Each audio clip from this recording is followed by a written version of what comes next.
Today we're going to be making birch trees, and you're going to be doing this project in two different parts because we're going to have to let our trees dry before we can paint the background. If you don't want to wait, you can always do this project on two pieces of paper.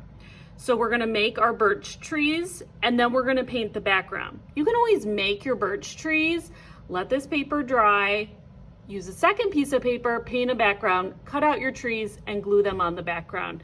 That's an alternative assignment. So the first thing we're going to do is we are going to draw our birch trees so that they go the entire length of our paper. And these do not have to be perfect.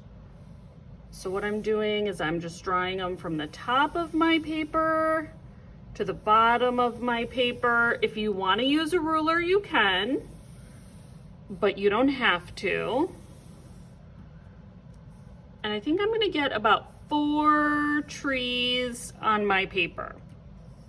And once I've drawn all my trees and I've included some branches for some interest, I'm going to go and trace over all my pencil lines with my Sharpie. So that's what I'm going to do right now.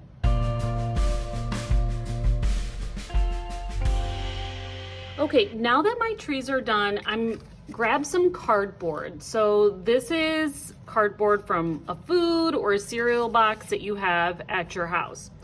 And you want to cut it so that it's a perfect tool for dragging on your birch trees and bringing the paint over. So what I'm going to do is I'm going to take this cardboard and dip it in the paint. Now, if you only have watercolor paint at your house, this works too if you draw the line with a marker or watercolor paint and use a cardboard object and drag over. So you're going to want to take the paint on the edge and drag it over. And this will give your trees a texture look for the birch trees. And do this on both sides of the tree. You can also cut the cardboard to different sizes and do this for your branches as well. So I'm going to continue doing this for my trees and my branches, and I'll be right back when I'm done.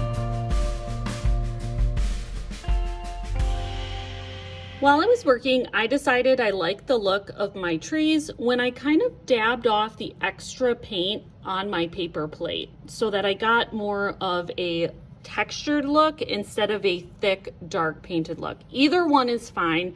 Your trees can look however you want. You get to choose because you are the artist. Now, the only thing is we can't go in and paint the background until this black paint is dry. So you can either make the choice to get a second piece of paper and paint the background and cut these out when they're dry and glue them to your background, or you can let these trees dry and then come back when they're dry to paint the background. All right, artists, I'm back and my painting is totally dry, so it's ready for painting in the background. Now remember, if you don't have paint at home, that's totally okay. You can use regular markers, color and leave lots of white spaces, and then go over it with a paintbrush, just a plain wet paintbrush. And it will turn your marker colors into instant watercolor paint. I'm going to be using my watercolor palette, and I'm going to start with purple at the top, move to pink, red, orange, and yellow as I go down to show a sunset. Okay, here I go.